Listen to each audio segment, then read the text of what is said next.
Hi, I'm John H. Tracy, former welterweight champion of the world, and I'm listening to the Ringside Boxing Show.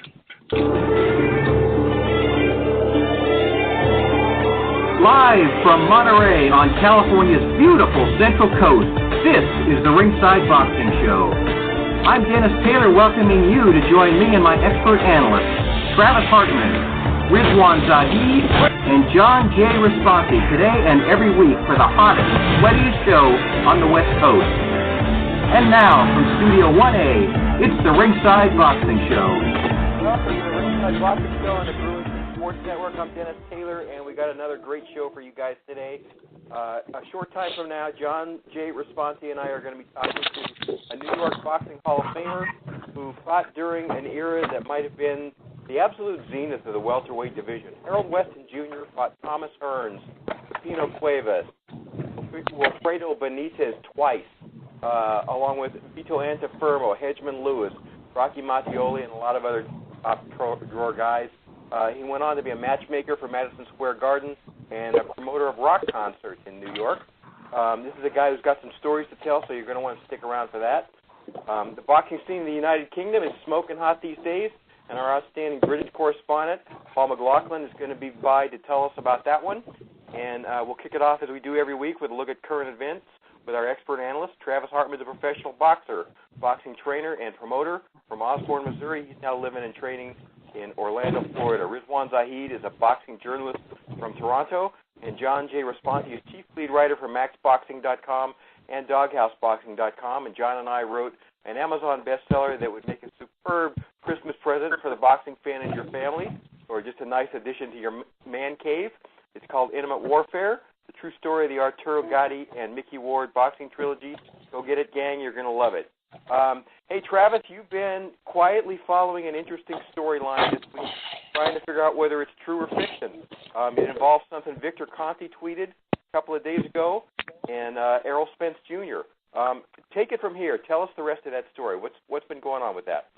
Yeah, if people don't know who Victor Conte is, Victor Conte was the guy who was involved in that huge baseball scandal with all the steroids and the Balco incident way back in, I think, the early 2000s, late 90s, I believe. Yeah. So he's kind of a reformed bad guy turned good guy now. He served some time in prison, I believe, and then now he works for, I think, the federal government in a lot of cases when it comes to prosecuting cases of steroid abuse and things like that. So anyway, with that being said, he's been tweeting recently about how Errol Spence is not enrolled in the VADA testing like we all thought he was, and he's saying that Errol Spence is not enrolled in doing the VADA testing for this fight against Mikey Garcia, which, if it turns out to be true, which all evidence that I'm looking for, I cannot find that Errol Spence is actually enrolled in the VADA testing. The only thing that I could find was he was enrolled in the VADA testing because the Kell Brook, I think I was in 2017, Kell Brook and then made him do it, or they weren't going to fight him, so he ended up doing it for that. But I believe he unenrolled or just didn't re-enroll. And right now, as it stands today, it doesn't look like he's getting random blood testing for the Mikey Garcia fight, which is kind of mind-boggling, guys, because we all know that Mikey Garcia is coming up. Uh-oh. Did we lose Sorry Travis? about that. Okay. Yeah, I'm still here. Yeah. Okay. It's mind-boggling because Mikey Garcia is coming up, a couple different weight classes, so there's already a considerable size difference. You would honestly think that the Garcia camp would heavily insist on random drug testing for this fight because Mikey Garcia is already at a huge, huge disadvantage in going up in weight. And honestly, I mean, I don't know if this is going to play out like the Manny Pacquiao-Oscar De La Hoya fight, because I remember when that fight happened, or was going to happen, I remember coming on this show, Dennis, and laughing at that fight, being like, there is no possible way that Manny Pacquiao can beat Oscar De La Hoya, meaning he was a smaller guy fighting a bigger guy. And I have the same take right now. I just don't see any possible way that Mikey Garcia can beat Errol Spence because he's so much smaller. And then I scratch my head even more because now we all know that steroids and HGH and all of that is very rampant in professional sports all over the place. So I scratch my head. I'm wondering why these elite type of fighters like Errol Spence and even Mikey Garcia and even the television networks are not forcing these fighters to do their random blood testing. So I don't know, I'm in awe right now of boxing, which is my favorite sport. It's all of our passion, and I just want to see it do better and be clean. And right now, I just don't think it looks very good for Errol Spence. I'm not saying he's doing it. I'm not saying he's not doing it. But all of us can sit here and put two and two together and wonder why he's not doing VADA testing. Yeah, John or Riz, can either one of you think of a single legitimate reason why you, in this day and age, you would not want to be tested by VADA, other than the fact that you don't want to get caught using PEDs? I really don't know, and that's what makes this whole story surprising. But I'll say this: no one else, no other respected journalist has picked up on this story, and I don't think it's because they don't they're not aware of it. I think there's I'm wondering if there's a lot of distrust with what Victor Conte has said. I mean, he hasn't really said any source of any. It just seems like literally the whole story just being based on what Victor Conte has said, and it's not. I mean, let's face it, his word is, with his history, he's not exactly the most trustworthy person. And I mean, let's face it, there's been other times where when Errol Spence was not on the random drug testing, there was a story in September that said he enrolled in it. So Victor Conte, I saw on Twitter, replied to Travis's message, and he said, all he said was, no, you're mistaken. It doesn't mean that he's enrolled in random drug testing, but I mean, clearly that's what it says on the VADA website. So I was actually more surprised than anything else that I didn't see any other boxing journalists report this story at all. And that tells me that they just don't trust Conte as a source, or they don't trust his own sources. I think Conte might be used better as a reference point and someone who can offer an expert opinion, but I don't think they trust who his sources are within boxing. I mean, again, the VADA website is not exactly very clean and clear. So, but you know what? Like I said, nowhere at all have I seen any remote respected journalists at all pick up on this, and I think that tells me a lot. That tells me that this is in some ways a non-story, and it's just Conte becoming the story, even though there is none. It just doesn't. It doesn't really. I don't know what his perspective is and why does he what stake he has in this fight or in saying something like this. But as of right now, that's the only news that exists, that Victor Conte has pointed out the news. No one else has picked up on that, and that tells me a lot. All I would say is go ahead. Where there's smoke, there's usually fire. And I would say that definitely we can't say this is gospel just because Vic Conte has said that. So definitely, I mean, Riz is right. I mean, that's not a verified source by no means. But I do think there's some credence to it because Kell Brook and Errol Spence, Kell Brook and them in their camp forced Errol Spence into signing up for that VADA, because before that fight, that is actually verified news to where Errol Spence was forced into kind of signing up for that VADA before he fought Kell Brook. So that's a fact right there. And then you go on the VADA website, and the WBC released some stuff, I believe in April or March, I think it was April of this year, that showed Errol Spence was taken out of the rankings from the WBC because he did unenroll in VADA testing. So that's the most recent news that I could find about it. But it's really fishy to me, and I think it should be fishy to everybody. And until I can see Errol Spence come out, until I see a respected journalist actually start asking some questions that we all deserve to know, the fans deserve to know the sport is clean. I'm a professional athlete for 14, almost 15 years now, and I want the sport to be clean. And I want people like Errol Spence, people like Floyd Mayweather, who are at the top, who are elite guys. I want them coming out and proving to everybody that this is a pure sport, this is a clean sport. And right now, I don't see Errol Spence doing that. I just see it all getting brushed under the rug right now. And I believe that by the time this fight comes closer, we're either going to see Errol Spence kind of get guilted into signing back up for VADA, or we're just not going to hear anything about it, which is sad for boxing fans and sad for people who love boxing like all of us on this radio show do.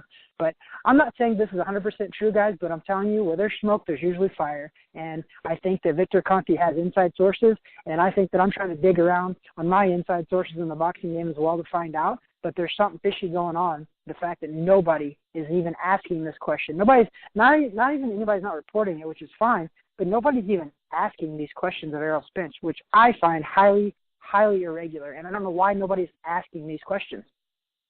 Travis, you communicated with Conte, didn't you, over this after he tweeted this? Yeah, we went back and forth a couple of times, and he never revealed his source, and which is fine. And the only source that we had was a YouTube video by some random guy who had like 50-something views that said that Errol Spence had committed to VADA testing. So I don't know if that's a source at all either. The only thing that, like I said, the only verified source that I could find about Errol Spence being in VADA was early this year on their own website, the WBC website for the official rankings, and it showed that Errol Spence was removed from the rankings because he unenrolled out of VADA. So I think there's a lot more to this story, guys, and I'm very, very shocked that more people aren't talking about it. I'm glad that you, Dennis, and the Ringside Boxing Show is talking about this because I think a lot more people need to. It's our elite undefeated fighters like Errol Spence. I keep saying this, but it's true. It's fighters like Errol Spence and guys like Floyd Mayweather in the past that are at the very top of the game that are ultimately going to bring changes to the sport and clean it up, because it's not going to come from the low-level guys. It's going to come from the very top, and it's going to trickle down. And right now, it's not coming from the top, and that's what I have the biggest problem with, a guy like Errol Spence not coming out and fighting for open testing, fighting for clean and pure sport, which you guys can say what you want, but I know what the whole public is going to be thinking about Errol Spence right now. Why would you not do VADA testing? That's just the fact. Why would you not do it? That's what I'm thinking. John, I don't get why Spence would feel like he needs to do this for a guy who fights 2 weight divisions below him. He's getting ready to fight Mikey Garcia on March 16th. That's a battle of unbeaten pound-for-pound list boxers. You don't get a perfect storm like that very often. It's really going to happen at 147 pounds, which is 2 weight divisions above Mikey's comfort zone. John, what are the chances that this fight could be a classic as opposed to a fight where one guy was just too damn big and strong for the other guy? Is this going to be a great fight or not? What do you think? What's your gut feeling? That's a 50-50 proposition. I think it could be better than we think because you can't underestimate talent. And Mikey's got that. And he's also very determined and motivated. Now, he's running into a guy who's a lot bigger. And I got to say this for a second about the VADA thing. What I'm going to do, Dennis, I think, is I'm going to try to call them this week and ask them about Errol Spence and see if I can get some kind of verification that he is enrolled in that. And then if he's not, I'm going to ask them why and go from there. And then the other thing that's bothering me about this is if it's true that he's not enrolled, why Mikey and Robert Garcia and the Garcias aren't making a big stink about this is unbelievable to me. If they signed and allowed this to happen with Errol Spence, this is a money grab, and they're cutting their own brother. He's cutting his own brother short. You can't do that. You want it fair. All you want is fair in sports. We all know that. You can't just say, okay, we're taking this fight and we're not doing VADA testing, especially if Mikey is doing it. So I'm going to try to find out something this week. I think, back to your question, I think that if Errol Spence is determined to do this, he's more concerned than we think about this fight. Not that he should be, in the sense that he's got the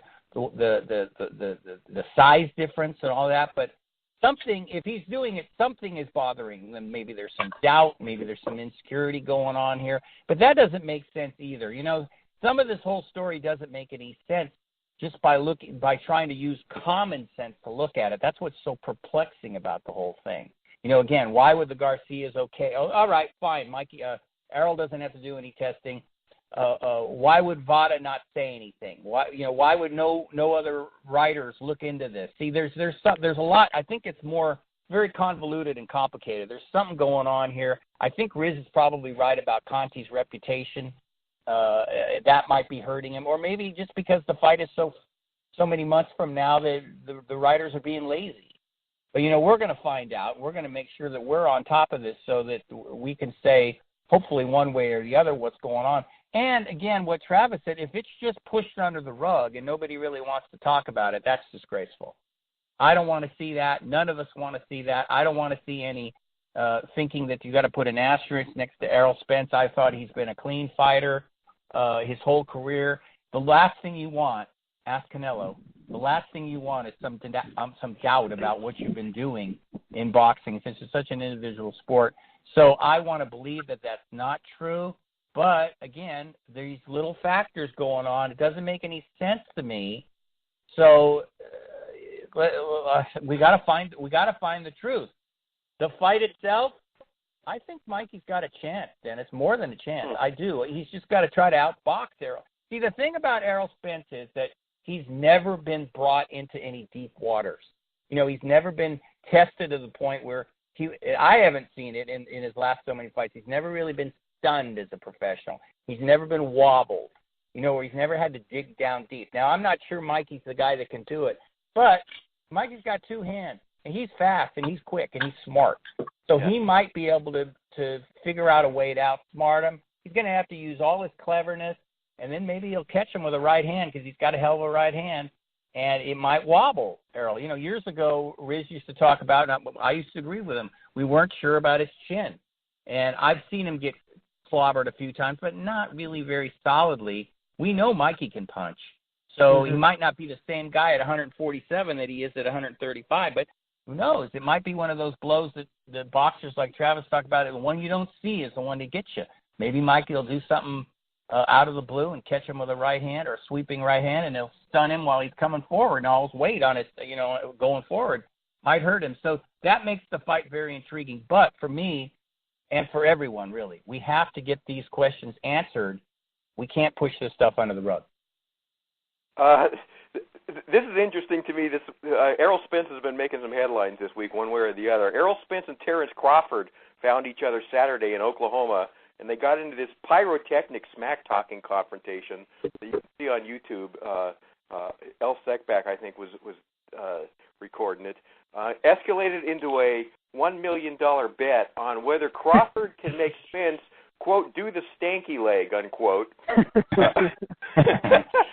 when they finally fight each other, and they shook on it. $1 million on whether Crawford can knock Spence out dramatically, I guess. They really, these guys, let me go to you on this, Riz. They really do want to get at each other, and this one's going to be a fair fight. I believe that it will be an instant classic if it happens, Spence against Crawford. Riz, you know the politics of this sport about as well as anybody out there. How difficult is it going to be to make that fight, considering these two guys really want it bad and they absolutely need it for their legacies? I'll say this. I think this meeting actually has pushed it closer to happening than ever before. If you think about Pacquiao-Mayweather, I mean, it was crazy to think that it took 5 years for them to actually get face-to-face, and they just happened to be a Miami Heat game, and then the fight was put together in a couple months, right? So I think clearly there's genuine interest for both fighters to make the fight happen, because I think any professional athlete, there's an ego to it, and especially both athletes, when different people are calling them number one, they want to make that unanimous amongst fans. They don't want to be any debate. And these two, that's not the case for everyone, but for these two guys, they have it. And I think the fight, I think this fight will eventually happen, but it'll be interesting to see how willing, considering there's ESPN, there's PBC. I feel like lately there's been a little more cooperation between different networks and different promoters, because they understand that's, this is kind of the way it has to go. But from what I remember, a Top Rank's group and their agreement with ESPN means that pretty much Top Rank gets a major cut out of any fight that's going to be end up on ESPN, which means that Errol Spence, maybe not Errol Spence directly, but PBC is going to have to pay up a little bit to pretty much have that fight happen. Now, how are they going to do that? Are they going to give Spence more money out of that, and maybe Crawford takes home less? And then obviously there's the issue of location. I think, it looks like Cowboy Stadium they're even for Mikey Garcia and Errol Spence. I think that's genius. I think it's actually shocking that there hasn't been more fights at Cowboy Stadium considering the capacity that it holds. And obviously Errol Spence is a Texan.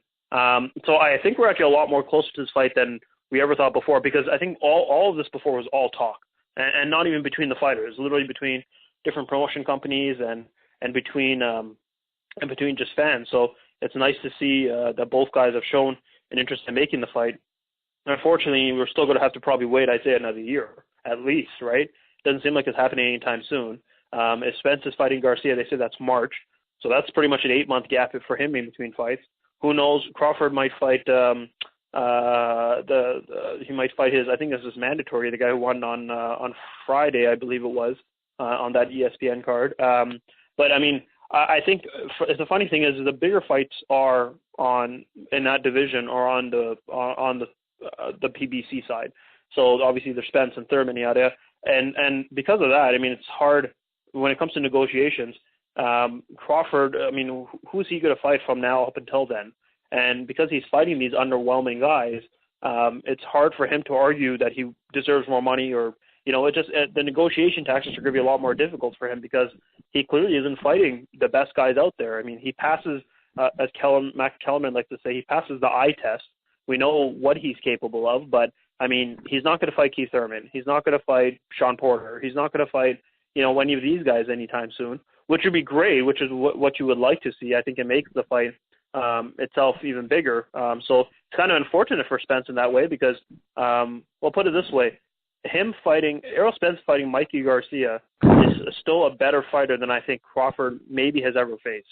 And despite him coming up 2 divisions and all that, I still think Mikey Garcia against Terrence Crawford, that would still be the toughest opponent of his career, size or not. So Terrence Crawford has a while to go in terms of quality of opposition, but I think this meeting did a lot, and we see the sincere dedication for both those guys to legitimately fight each other, and I think that's something we kind of questioned before. John, there is zero chance that either one of these guys is going to pay the other one $1 million. Is there? I thought that interview was that confrontation, we'll say, was tongue in cheek. They were smiling a little bit when they were doing it. They knew what they were doing. They're doing a little promoting. It was great.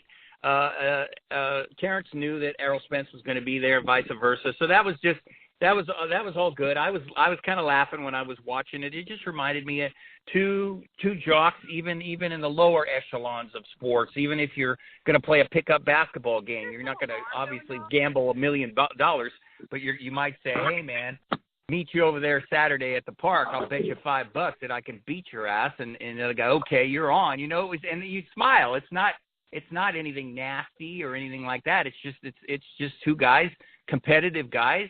And in this case, obviously, it's much larger because you've got so much money riding on just the purses they're going to get and your ego and your pride and all that. But just 2 guys, two competitive guys just talking.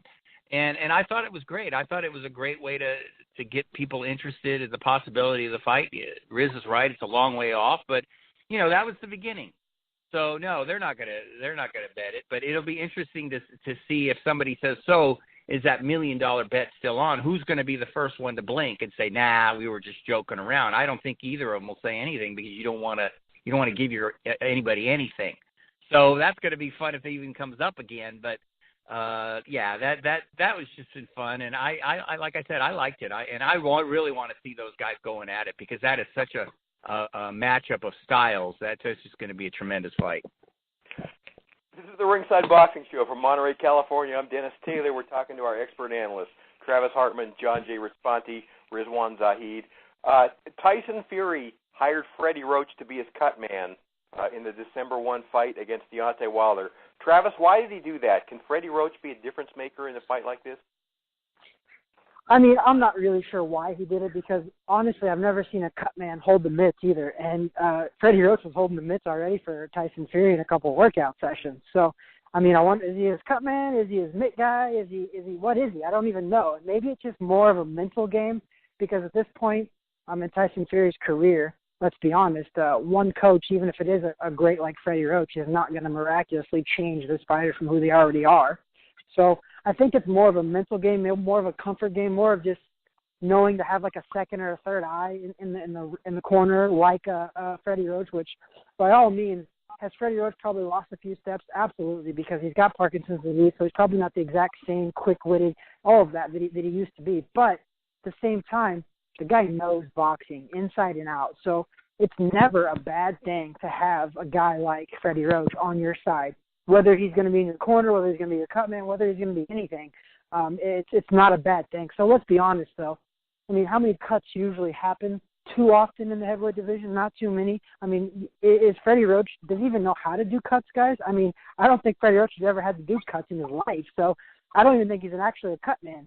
So that's why I'm thinking they just have him in the corner as, another opinion, another guy to see things, because in boxing, man, there's so many different angles that you can see things. It looks like one thing from one angle, and you got another guy on the opposite side that looks like something else. So I don't think it's a bad thing by no means at all.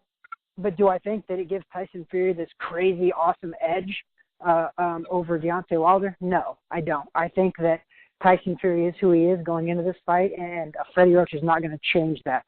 But if a Freddie Roach can even see one or two little simple things during that fight, he could definitely add a lot of value to Tyson Fury. So to me, I mean, I think it's a good move. Like, it's not a bad move. There's nothing bad about adding a Freddie Roach to your camp, because Freddie Roach is a longtime boxing aficionado, and he's been in the ring, and he's been in the corners of tons of greats throughout his entire career. So if you add a guy like that into your corner, it's never going to be a bad thing. Like I said, even if he just sees one simple, small thing, it could be a difference in a fight. So I think it's awesome that Tyson Fury and them were smart enough to add somebody like that to their camp. But I think we're still going to see a similar fight that we were going to see before he added Freddie Roach, if that means anything. But it's not a bad thing, Dennis, by no means. And I think it's props to the Fury camp for adding something knowledge like that to their corner. PBC and Fox released its lineup of fights for the upcoming year. Riz, you were something less than impressed with that. You sounded depressed. It's sad. Like, it's just about a lot of big names against a lot of overmatched opponents. I see that Charlo and Hurd are fighting 3 weeks apart, yet they talk about fighting each other. Why are they fighting 3 weeks apart then? It makes literally no sense. And they're fighting guys who just don't belong in the ring at all with them. So I think the PBC is coming under a lot of criticism for not getting their fighters enough fights, and maybe that's what's going on here. But, it kind of works both ways. It's amazing how many fighters say they want the big fights and they want to fight often and all that. And I don't understand why they're fighting 3 weeks apart against guys who just literally should not be in the ring with them. So, for the idea of having, boxing on, and having a fight to watch, sure, it's fine. But they're not going to get the views that they want. They're not going to get the numbers that they want. And I don't think fans are going to be particularly happy either. It just, it doesn't really make a lot of sense. I mean, I saw there was some criticism over the DAZN card yesterday with Jarrell Miller, but I mean, that's a streaming service, and Jarrell Miller just fought 6 weeks ago. If these guys are fighting every 6 weeks, and a couple other opponents here and there are not A-listers, I'm fine with that. But it makes no sense when two guys are in the same division, promoted by the same group, and they're fighting 3 weeks apart against guys that should not be in the ring with them. So I'm not saying this is the end of PBC by any means, but I think they're going to get a lot of flack for this, and there's a lot more competition out there now too with DAZN, so they have to step their game up. John, you wrote about the Friday's fight on Max Boxing. Maurice Hooker got off the floor to stop Alex Saucedo in Showtime's main event on Friday night. Hooker's now 25-0-3, 17 knockouts. Great fight, first of all, wasn't it? Yeah, and it was all set up for Saucedo, to win, because he's fighting in his backyard in Oklahoma, and he had his crowd, and he knocked Hooker down. And Hooker's another road warrior type. He goes to England and wins the title there, and here he has his first defense. He doesn't get a home defense. He's got to go to Oklahoma. They paid him $1 million, but the odds are always stacked against you in a lot of ways when you're going to another guy's home state to fight. And he handled it. He got knocked down, but he was as cool as a cucumber, and it looked like if he just stayed on the outside, he'd do fine. And Saucedo was in a life and death fight in his last fight, and he was hurt badly, and so there was some question, at least for me, about his chin, and Hooker got him. And I just thought it was a great fight, and ESPN did a good job televising it, and it was a good fight, a pretty good card. But Hooker is one of these guys that maybe you could say I got a friend who says he's an overachiever. I'm not sure how good he is yet, because he barely won the title, but the fact that he did it on the road is always impressive. But here he did something that I was talking about with Errol Spence, where he got knocked down. He's in a hostile place. Everybody's cheering for him to lose, and he dug down and he started to pick Saucedo apart, and he bloodied him. And so in that way, when a guy does that, that's always impressive to me. And it's always that old adage about when a fighter wins a world title, it changes him. And it makes sense. Your pride, you've got more pride, you've got more determination, you're a champion. And he fought like one. So I've been kind of so about the kid since when I've seen him fight. I mean, he's obviously got talent, he's got reach, and he's got a good jab. He stabs his jab out there. But he had to dig, and he did it, and he won. And it was a heck of a fight. So I was impressed. Yeah, it was. Yeah, go ahead, Travis. Yeah. I mean, it was a really good fight. I mean, so I've got on the boxing thing now where I've downloaded the ESPN Plus app, and I've also downloaded the DAZN app. So I'm getting my fair share of boxing these days, guys, and I love it. It's right on my phone. So that's where boxing overall, just a little sidebar, boxing overall is it's really picking up steam because people are on their phones so much as it is, and by putting those apps on their phones is amazing. I watched the ESPN Plus app. I've watched the DAZN all on my phone, just sitting there in my living room watching boxing on my phone, which was phenomenal. But that Hooker fight was awesome because Saucedo drilled him with a counter overhand right and put Hooker right on his butt. And I think that John is right about a lot of things because Hooker is battle tested. I don't think fighters necessarily have to be hurt and wobbled to know that they can get through big fights.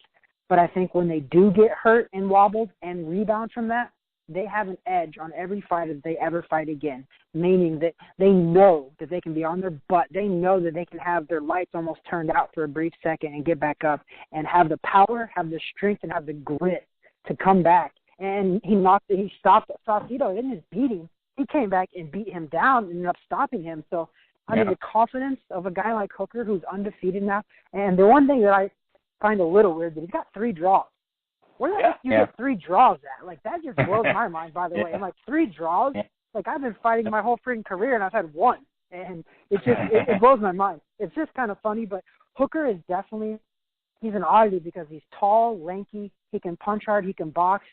There's a lot of interesting stuff about him, 140 pounds, and I'd like to see him in there a lot more. I mean, that was, like John was saying as well, he went into Saucedo's backyard. I mean, by all means, Saucedo was, in my opinion, Saucedo was set up to win that fight. I mean, the promotion, the everything. I mean, they had Saucedo. They had him over at the Oklahoma City Thunder NBA basketball game, putting on little skits with the mascot at halftime and stuff for TV. And, I mean, they were really playing this kid up.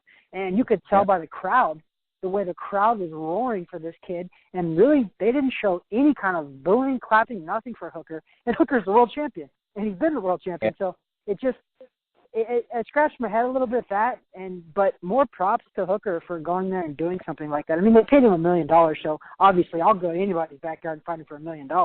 But it's still props to him for being a world champion and taking on all challengers, especially when he won the title overseas even. So, I mean, Hooker's got a bright future, guys, and I think he adds a lot of quality to professional boxing right now, and the world champion's at 140 pounds. So, and who knows, he's lanky and big enough that he could easily move up to 147 and instantly be a contender. I mean, he's undefeated world champion. How should he not be a contender at 147 even? It's only one weight class above him. He's tall, he's lanky, he can punch. Obviously, his chin's a little susceptible now that we look at it, but Saucedo caught him clean with the right hand. I mean, it was clean, and it just put him on his butt. It didn't put him out, but I think he's got a chin. I do. I think he just got caught being a little bit lazy and got a counter right hand. But overall, that card was awesome, and props to Maurice Hooker, and I want to see him more. Is the whole point of all this. I want to see him more, and I'm glad that I was able to watch that fight. Those 3 draws, Travis, that's what happens when you're a guy like Hooker who fights tough guys in their own arena. And maybe you beat them by a little bit, but you're not going to get the friggin' decision. They'd rather give you a draw rather than send the hometown favorite away. That's how 3 draws happen. Can we go ahead and call him the Road Warrior then? Can we nickname him the Road Warrior after Glenn Johnson? Can we call him the Road Warrior now? Because, I mean, with those 3 draws and undefeated world champion, he needs to be the Road Warrior. And Riz, when we look at that 140 division, all those guys in the World Boxing Super Series, man, that thing is friggin' loaded at 140. And now you got Hooker on the outside probably waiting for the winner of that one. And I think, correct me if I'm wrong, I think Hooker might be promoted by DAZN and Eddie Hearn. So I think he might be. Right, and I think so. It's very logical for him to get some of those big fights Hooker's definitely that kind of guy who may not be the best in the world, may not have the fanfare or any of those things, but he just does things really well, and he's just battle tested, like you guys said. So he'll be able to pull off some upsets. It's never going to be easy to beat him. We've seen Saucedo before. He's a pink fighter. No one necessarily thinks he's an A-list or anything like that. But I mean, he was heavily favored over Hooker for a reason. Hooker was dropped, and he comes back and wins. And I was watching the 7th round. He does the little things correctly. I think he's just smart in the ring more than anything else. He doesn't have crazy power, but he saw when he landed that right hand, he said, okay, I can land this again and again and again, and he just kept doing it. And it wasn't, it's not, he doesn't have the most tremendous power to get the guy out of there, but, he's smart in the ring, and he adjusts accordingly, and he understands what he has to do to win. He's just one of those guys who finds a way, and you have to appreciate those kind of guys, because not everyone has, we're talking about road warriors. Usyk is a road warrior, but very few fighters have talent like Alexander Usyk, which is what makes Usyk that much better. But I mean, Hooker's a road warrior who's who's going to give it his all, and he's going to do things. He's going to do things the right way, and it's going to be hard to beat him. He's almost I don't know if this is the best way to describe him, but the guy whose nickname was the Road Warrior was Glenn Johnson. Maybe Maurice Hooker is the modern day Glenn Johnson. Yeah, I like it. Yeah. Okay, last one for you guys. John, we got another peek at Jarrell Big Baby Miller on Saturday night. He weighed 315 pounds for this fight, and once again, just looked like a defensive end or a linebacker. Fought this guy from Romania, Bogdan Dinu, and knocked him out late in the 4th round. Knocked him down twice, I think. Did we learn anything important about Miller in that win? Well, he was being outboxed. If you watched it in the early rounds, Dinu was hitting him with some jabs and was a little faster than I think he expected. And Big Baby's got some power. I still don't know about Big Baby, and I still have a question mark. I love the guy's personality. We had him on our show. He's funny as hell. He's very personable. He carries that weight. I mean, he's not a big flabby guy. You would think at 315 pounds, he's got such a big frame that he can carry that weight, and he's athletic. And so it's almost like I'm watching it going, maybe he ought to lose weight. I'm going, well, maybe not, because I think he can hang with the guys that, like this guy was 78 pounds less. Now, like I said, Dinu was hitting him with some jabs, with some sneaky right hands, but Big Baby didn't lose his patience, kept working, and then he finally got him with some right hands that didn't look all that solid to me, but they still got the job done. I wondered about that, but so that's what I mean. I just don't know exactly. A lot of people, we always. I can't help it. I read some of the comments on social media, and most people aren't very impressed by Big Baby. I mean, I am, and I'm not. I mean, I'm impressed with some of the things he does. He's, like I said, he's an athlete. He moves well for such a huge guy. I mean, think about it, 315 pounds. I mean, that is a huge man.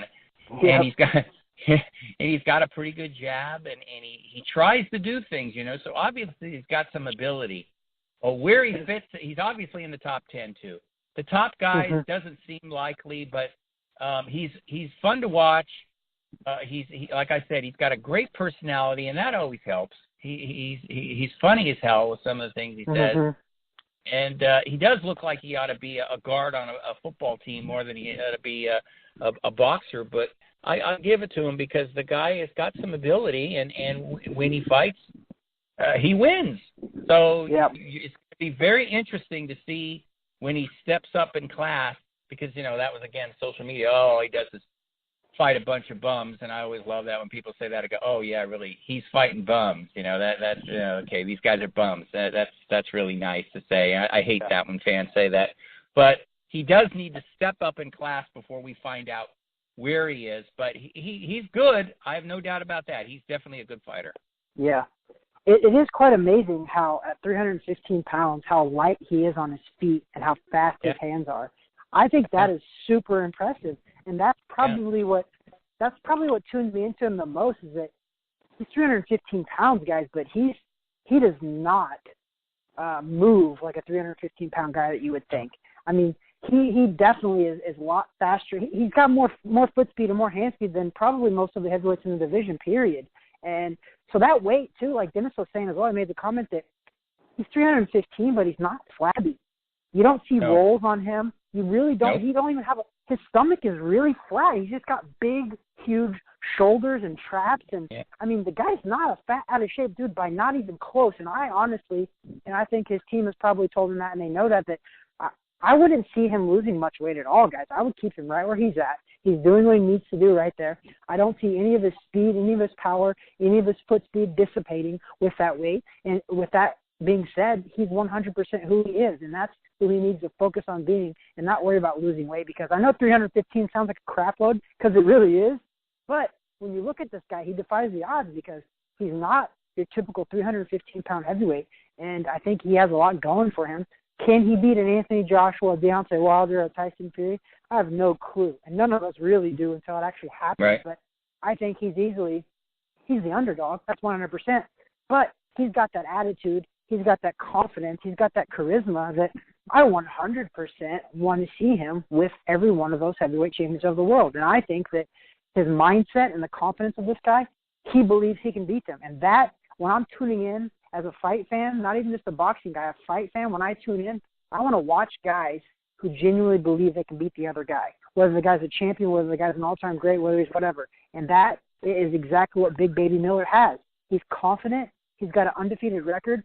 I 100% would love to buy into seeing him fight one of the top guys, and I would buy one of those fights, and I would buy it as a competitive fight even at that. So right now, I'm on the Big Baby train. I haven't been. I've never said anything about him until today, and I watched that fight last night. That fight last night didn't impress me much. I didn't think those punches landed very clean. I thought that guy, Dino, kind of took the easy way out. None of those punches were flush. So that fight didn't tell us much, and I don't think we really expected much out of it, to be 100% honest. But I think what Riz would love and respect about Big Baby is that he fights every 6 weeks, it seems like. Yeah. Not only heavyweight, but any fighter in the world. You got to love that. He's active, and I appreciate that. And I think his activeness is going to definitely get him a big fight soon because he wants to fight, and I love that. Big Baby is what's right about professional athletes. He wants to fight all the time as much as possible. Obviously, once he starts fighting these guys where he's going, 10, 12 rounds, it's going to be a little more impossible to have him fight like that. But when he gets these quick knockouts, he's like, I want to fight, and I understand it. The training is the hardest part. When you get out there to the fight and it only lasts 1 or 2 rounds, it's kind of, it's like ho-hum. You're glad to win, but you also want to step up the challenge. And you can tell that Gerald Big Baby Miller wants to step up, and he will step up because he's gotten his own behind him now. So I think you'll see him in a really big fight. And I think Dillian White, that would be an awesome fight. If he can beat a guy like Dillian White, then he is right there. If he can beat a guy like that, who we all know is a very good heavyweight, I want to see that. Gerald, that's his next. I think his next challenge would be a guy like Dillian White, and then I think we'll be able to accurately judge where we see him in the landscape of the heavyweight division. What happens if he fights Luis Ortiz? Old Luis. Ooh, I think the only thing is that you said it right, old Luis, and I think maybe that's the only factor that's going to hurt Luis a little bit, because I think about 3 years ago, I think Luis for sure beats this guy. He's a mammoth. But right now, it's a great fight. In my opinion, that's a 50-50 fight. And with the hand speed of Gerald Big Baby Miller, the hand speed of him and the footwork and just the overall work rate, I think he could out-hustle and beat Ortiz, stay away, be fast, be quick. And Luis is not as active as he should be in that ring, but he punches like a brick crap house. And if you ever caught Big Baby, he might put the lights out for sure. But that's a good fight too, Dennis. I would like to see that fight. I would like to see Luis Ortiz or the Dillian White, and I think that shows us, what Big Baby is capable of. All right. Any final words, Riz? No, not really. I think Travis summed it up best. He is the most awkward sized heavyweight I think I've ever seen, because I remember watching him on his way up. He's still kind of on his way up, but I thought he had no business belonging in the ring. And I've warmed up to him, and I think he has a pleasing personality. He's, I think, like Travis said, he's kind of everything that, in some ways, that boxing should be right now. He's a guy who's active. He's a great personality. He's seen how he is with kids, and he definitely has a very charitable side, which is kind of exactly how you want to see from a lot of fighters. So he's He's definitely something unique and special, and I think we should definitely appreciate him. But I don't see, it's great. I'm glad he's fighting every 6 weeks because I think there's a lot more forgiveness for fighting a lesser opponent if you're fighting just every 6 weeks. When it comes to guys like Hurd and Charlo who fights every 6 months, and they're fighting guys who just, like Tony Harrison, who just hasn't, Tony Harrison was, when he was on his way up, fine, but this is not the Tony Harrison 5 years ago even. So for Jarrell Miller to fight these guys every 6 weeks, I don't mind it. And if he fights kind of a topper-ranked opponent like that, the Dillian White-Chisora winner just makes the most amount of sense. I can't see, or I think he fights the winner and maybe Usyk fights the loser. And how weird would it be to see Usyk against Jarrell Miller? That would be like a 110-pound difference. But one guy is like an amateur superstar. So there's a lot of pleasing possibilities at heavyweights, but it's about time we see them instead of just talking about them. Yeah. Man, it's a different world, isn't it, John? You and I were, when we were growing up, if a guy was 300 pounds, he was a tub of goo. New York Jets used to have a guy named Sherman Plunkett who was all pro and couldn't move, 330 pounds. He was a defensive lineman, and the joke about Sherman Plunkett was by the time you run around him, you're not only dead tired, but you're out of bounds.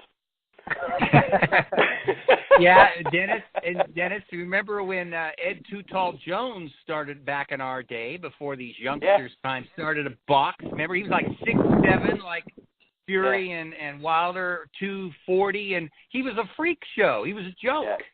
Yeah. And now, I mean, obviously he didn't have the talent of these guys, but now it's like the heavyweights are such big guys.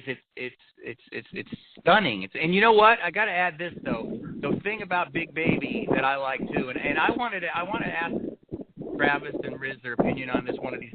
Why don't these guys fight more? That's the biggest difference. We like to glorify our time so much, Dennis, because back when we were these kids' ages, fighters fought more than twice a year. Why isn't Errol Spence getting in there again before the end of the year? Why has he got to wait all the way until March? What is the point of that? I don't understand that. When we were in our 20s and 30s, the fighters fought 4, 5, 6. My friend Randy Shields fought 18 times in 1974. 18 times. So I mean, that's ridiculous. But the point is, why do these guys only fight once or twice at the most? At the most. I think the simple answer to that one, John, is nowadays they're finding out that these fighters are making more money and fighting less. That's probably why. Because they're definitely all those guys who were fighting 17, 18 times a year probably weren't making nowhere near compared to what they're making now. And the promoters, true. Right. I think the promoters figured that out, and they've ruined the boxing game a little bit because of that. And that's probably why these fighters aren't fighting. Because I can tell you from a standpoint of a fighter, we want to fight all the dang time. I hate this. Yeah. Honestly, I hate the training. I just want to fight. If I could fight 18 times a year, oh, my God, that would be a blessing for sure. So I think the promoters and the business side kind of muddied the waters. So you don't get to see those old-school fights. Like, I'm jealous that you and Dennis got to grow up and see all those type of old-school fights like that. I mean, that had to be like a kid in a candy store, but you got it like every week probably because they're fighting 18 times a year. Yep. The golden age. But in our day, boxing was on TV once a week too. We didn't see it very much. We just read about it. We didn't see it like you can now. It's amazing how you can see everything now. Yep. And there's so many other sports now that muddy the waters a little bit too now as well. It takes away from boxing probably for sure. Yeah. These guys are our expert analysts, and they rock. I couldn't be prouder to have Travis Hartman, Rizwaan Zahid, John J. Raspanti on the Ringside Boxing Show every week. Thanks, fellas. Thanks, guys. Take care. Okay. Hey, just a reminder, John Raspanti and I are going to be interviewing New York boxing legend, New York Boxing Hall of Famer Harold Weston Jr. in just a few minutes. But up next is Paul McLaughlin, our British correspondent, with his great weekly report from the UK. That's 1 minute away, so stay with us.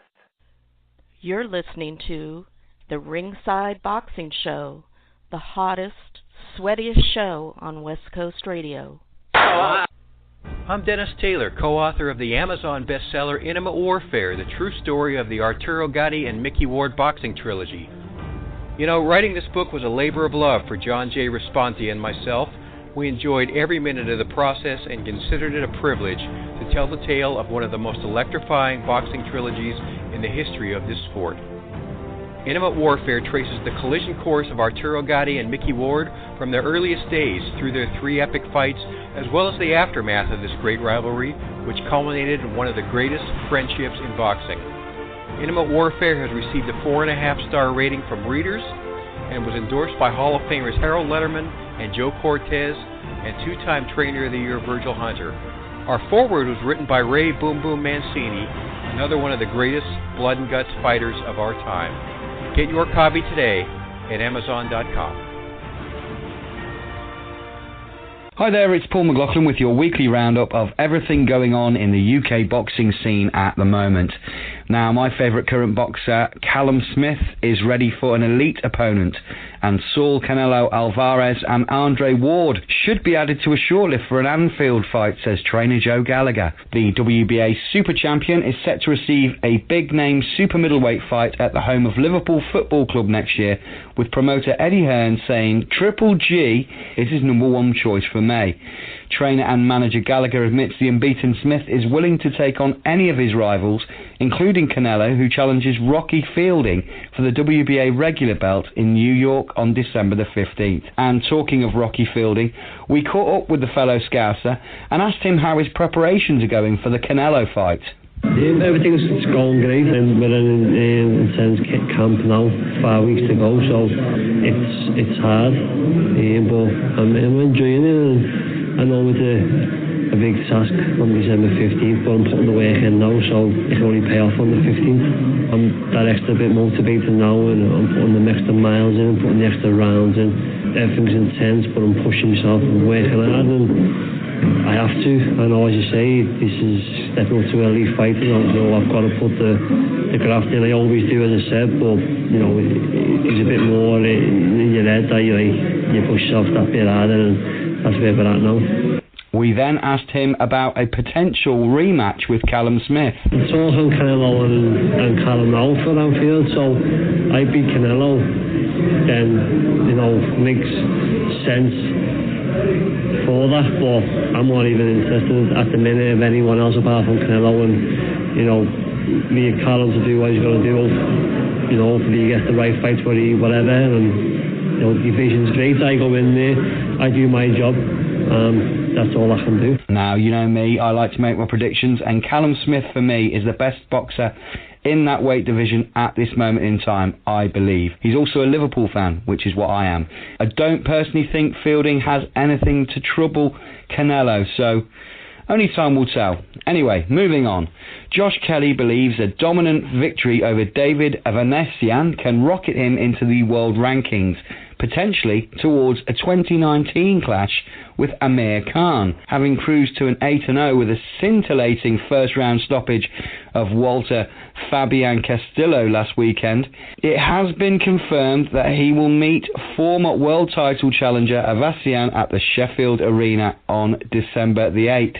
The 24-year-old star, trained by Adam Booth, is ready to be tested at top level, and he has pinpointed Amir Khan, who is currently locked in negotiations with Kell Brook as a potential future opponent. And talking of Brook, the Khan-Brook saga continues, with rehydration clauses and money the main stumbling block. However, Kell Brook said Khan spoke to him at last week's Usyk Bellew fight. He just come up to me, I was come up to him, we just met, and he just looked at me in the eye, shook me hand and said it's happening. He talked to me how it smells again. What can I do? Said there's no world title on the line. What you playing at? I mean, he's going, this is what we need to do, innit, brother? And all. Let's just fight. Battle of Britain, and let's see who the main man is. Because I'm the governor, me. I'm the man, me. I think the whole of Britain would just want this fight sorted out once and for all. Unless they might have it when they're over 60. It's boxing, so who knows. Right, that's your lot from me, guys. I'll be back next week with more boxing news. In the meantime, gloves up and protect yourselves at all times. Back to the studio. Outstanding stuff, as always, from Paul McLaughlin, our guy in Great Britain. Thanks, Paul. Hey, do you like this show? Do us a solid. Tell other boxing fans about us. Post us on your social media sites and help the Ringside Boxing Show grow. And meanwhile, thanks to all you guys for being a part of our worldwide audience again today. You are appreciated, Ringside Nation. Hi, I'm Dennis Taylor, host of the Ringside Boxing Show, where since 2008 we have been continuously sponsored by Garcia Boxing, the first family of the Sweet Science on California's beautiful Central Coast. Trainers Max and Sam Garcia and ring strategist Dean Familton are regarded among the most knowledgeable in the game. And Kathy Garcia, who manages all Garcia boxing fighters, is renowned for her integrity and career guidance, having taken 2 boxers to #1 world rankings. Together they comprise one of the most respected teams in the sport. Learn more by calling 831-261-3214 or send them an email at garciaboxing25@aol.com. This is tremendous, Don, just tremendous. The atmosphere heavy, uncertain, overtones of ugliness. A reminder in a way of how it was in March of 1964 at Miami Beach, when Clay met Liston for the first time and nobody was certain how it would turn out. The crowd is tense. They've been here since 10 this morning.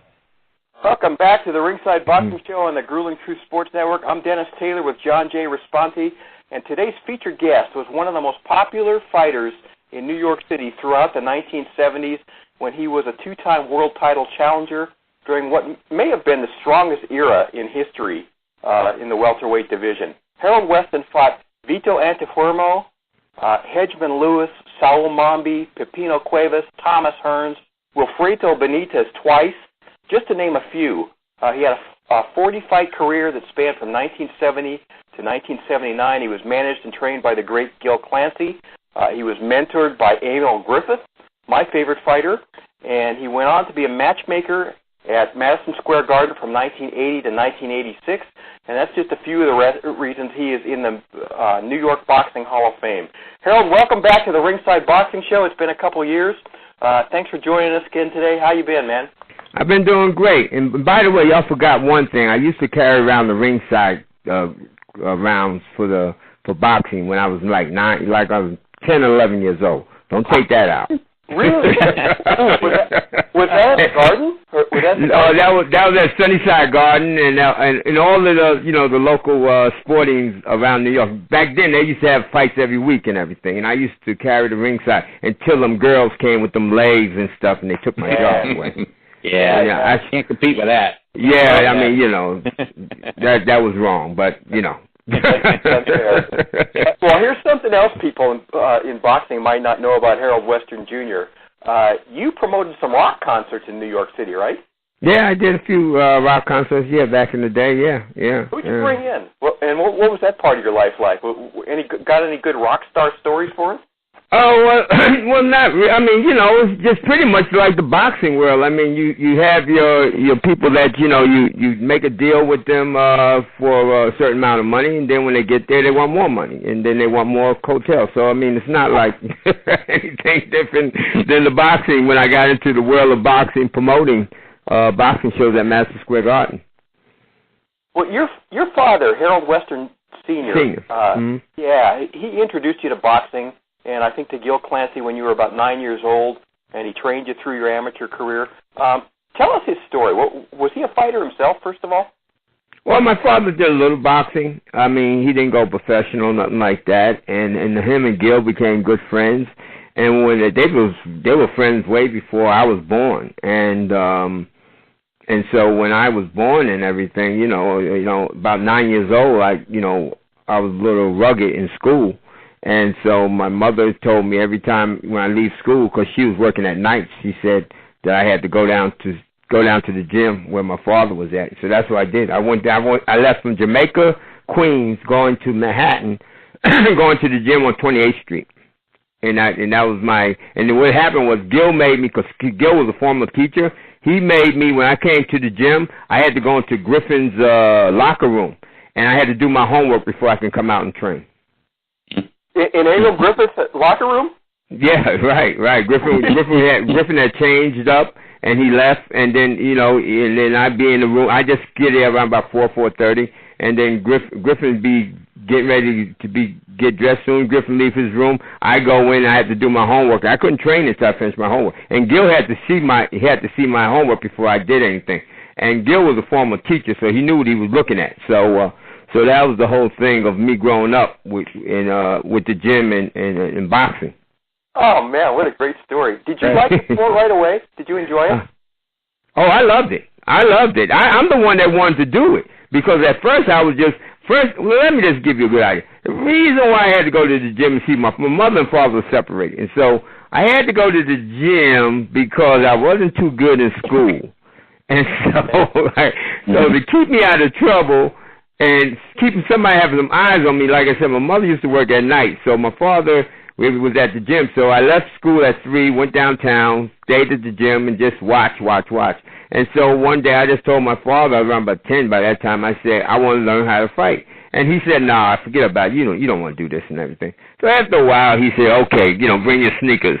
And so that's how it just started. And I used to sit there and watch all these great fighters train and see how they make moves and everything else. And I just gravitate to a lot of it. And I started learning a few moves about boxing. And Griffin was my mentor. I mean, I learned a lot from him. So when you were a little kid, just looking around the gym, what kind of world-class fighters were you looking at? Who were they? Oh, God. These guys, I'm going to say, a lot of these people don't even know, but they were world champions and top contenders. But one guy I can say was Ismael Laguna. Okay? Wow. Yep. Mm-hmm. And I boxed him when I was young, too. And then there was one named Rigo Valdez, middleweight champ of the world. Yep. Another one was Tom Bethea, who knocked out Nino Benvenuti. Yep. Another one was Johnny Pearsall, who was one of the great light heavyweight, but he never became champion, but he was a great boxer and contender. And then later on, LeJuan Laporte came along, and I met Dick Tiger, and I met Archie Moore. I started seeing a lot of the great fighters. These guys started fading away, and that was the amazing part because I came in at the time when boxing was really on the top. I started in the 60s, and then I saw those great fighters from the 50s, and as they started drifting off, then the other fighters started coming through when you start hitting the 60s, the 70s and everything. So I was able to grasp to these great fighters from those 40s and 50s and 60s. And get their input of boxing, and then I started moving into the 70s, and that's when the era really started taking a boom. Yeah.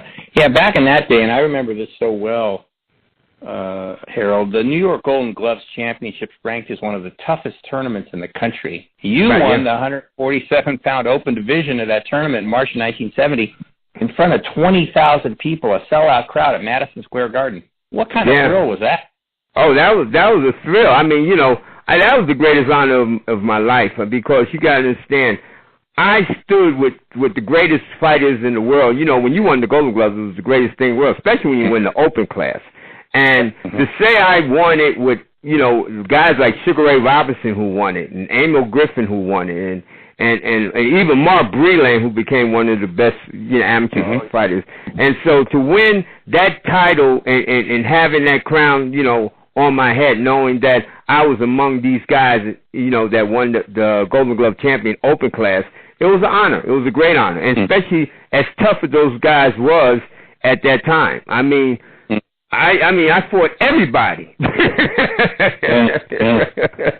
the amateurs in New York City that was, qualified to be the best guys in boxing in the amateur program at that time. It was just unbelievable. Yeah, and that's how I met a lot of guys before I turned pro too. So I knew a lot of those guys before I turned pro. Yeah, follow-up question just popped in my head. Why do you think that was such a big deal back then, and now you just don't hear about it. Like, why do you think it lost its luster? Because the talent is not there. Before it was a lot of talent, a lot of super talent. I think it stopped after Mark Breland, and what I'm going to say to you, and I think a lot of people are not going to like what I'm going to say, but you lost the teachers that were great at teaching the students how to really learn how to fight. And you don't have it no more. And that's the sad part about the game itself. because those teachers are not around anymore. And so, and they were, you know what I'm saying, they wasn't there, and I'm going to say it right off the bat, they wasn't there just for the money. They were there to really teach these fighters how to fight and really put in. Because you got to understand, those guys wasn't getting paid back in the day. The only time they can get paid is when if you made a fighter into a world champion, and that's when they get their honor of getting paid. But to that time, when you're 12 years old, up and going into the pros and everything, they're not getting paid. And they're teaching you everything they know. Everything they know about the game and the sport. And they're putting their heart into it. And you got to take that and grasp onto it and hold it in your mind and your soul and just really feel about being a great fighter. And that's what it was about these teachers back then. So, I mean, it's just the teachers are not here today like it was before. Interesting. Yeah, back then you passed on the opportunity to fight in the Nationals and turn pro 4 months later. Why were you so eager to turn professional? Because because you gotta understand, I was boxing pro guys, like I boxed everybody that was good. Like I said, Griffin, I was boxing all the time. I even been in the ring with Dick Tiger and Ismael Laguna and Johnny Pierce. I mean, I had been in there with so many fighters and seen how great they were and how good they were, and I wanted just to be part of that scene. And so I wanted to turn pro. I didn't want to go to the Olympics. I didn't want to go to the Nationals. I mean, if I had went to the Nationals, I'd have wasted 2 years before I'd have went to the Olympics. So I'd have been like 20. I didn't want to wait that long. Tell you the truth, I didn't even like the amateurs. Really? Yeah, I didn't like them. I knew I had to go through the process of the amateurs, but I didn't like the amateurs. I wanted to turn pro really quick, and my managers told me, Gil, I was 17 when I wanted to go. I said, I have to turn pro. He said, no, you got to wait until you're 18. So what happened was we had a team called the New York Jolts. At the time, with New York, what the states were trying to do, they were trying to make every state have a group. The kids that won the Golden Gloves of their state, we will fight other states. So this is the beginning of it. So we fought like California, Detroit, Denver. All the other states had their own boxing team. And we were going to each state fighting. They was trying to make this new organization. And we wound up winning the whole tournament in the United States. And our team was called the New York Jolts at the time. I just had a flashback because when I was 17 or 18 years old, my dad used to take me to the Denver Auditorium Arena, and we'd watch the Denver Rocks fight. Right. Ron Lyle was on that team. Larry Bonds was on that team. Yeah, right. That's what it was. There you go. Yeah. Fun. That was probably my first real taste of boxing when I was. Yeah, and we fought, and that's where we fought the finals at, down there in Denver. Yep.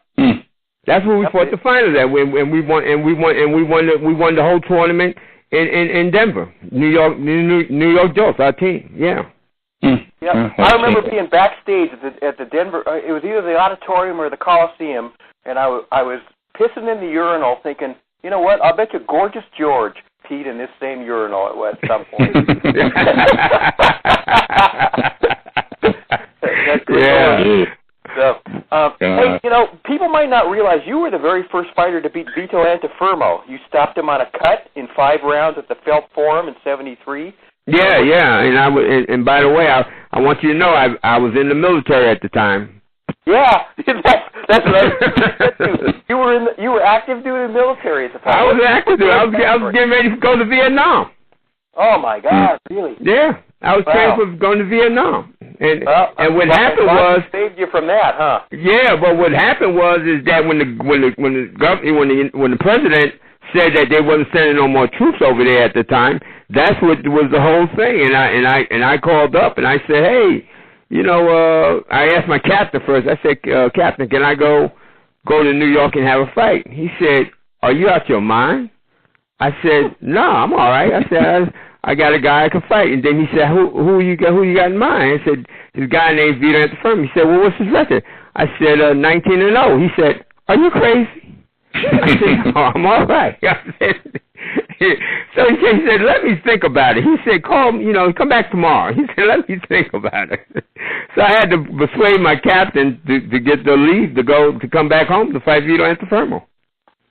And then you go and you beat him. Yeah, and I stopped him. Yeah, I stopped him in there you go. 6 rounds. Yeah. And that was a surprise to everybody. I mean, everybody. What they were really surprised, fellas, was how good a shape I was in. That's what shocked them. Huh. See, they didn't think I was going to be in that kind of shape. And I'm going to tell you, we didn't fight at 47. We fought at 154. But I came in for the fight at 148. Old guys like John and I, John's 60, I'm 65, but we also remember a guy named Fausto Rodriguez. Yeah. You lost a split decision to him in 74. Oh, my God. I mean, I beat the dog out of him. Yeah, I got dropped in the last round. Yep. But what happened is that they had this riot before the fight. And I mean, they tore it up. But what the guard wanted to do was, okay, they settled everybody down, and then I came in and everything, and we fought. And the fight was so close and everything. So what it was is that the commissioner came to Gil. He said, "Hey man, Harold won the fight, but we can't give it to him. We don't want to give it to him. We'll give it to him after and put it in the newspaper." He said, "Because we said if he win the fight, then they're gonna tear this place apart." So that's when they gave him the fight on a split decision by 1 point. Now but they never changed. They never came back and changed it. So. And was there a riot at the Felt Forum that night? Yeah, it was a riot. It was a big riot before the fight. Yeah. Before the fight. Okay. Before the fight. Before me and him went on. Before the fight, there was another fight was so close they gave it to somebody. I don't care who it was, and it was a big riot before the fight. Before me and him came on. I mean, we sold the place out. It was so crazy. It was huge. Yeah. Yeah, I remember he was just 22 at the time when he died, just 3 years later, in a car crash that also killed his wife and his son. How good do you think Rodriguez could have been, obviously, if he had lived? Well, one thing about it, he wouldn't have been champion of the world. I mean, he'd have been, he'd been a threat, but he wouldn't be, because he was a good puncher, but he wasn't that crafty of a fighter. And you got to understand, those guys at that time, you had Jose Napoli, you had Curtis Coates, you had Hedgeman Lewis, you had Amano Muniz. I mean, you just had, and we just talking about the top 10.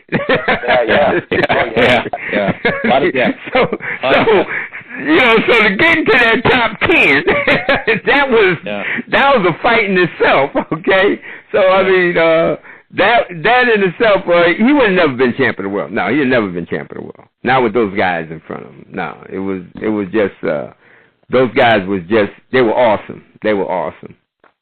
Well, 4 months after you lost to Fausto, you traveled to Italy to fight this guy Bruno Ancari. Yeah, Bruno Ancari, he was the former junior welterweight champion. 64-2. Yeah. And you lost that one on points. How much were the odds stacked against you in Italy fighting Bruno Ancari? 100 to 1. 100 to 1. I mean, you weren't going to get a fair shake. No, it wasn't, and that's what it was. I mean, it got so crazy. It got so crazy, fellas, that I was making so many moves on the guy that the referee told me stop ducking. Oh, okay, that tells you what he wanted, right?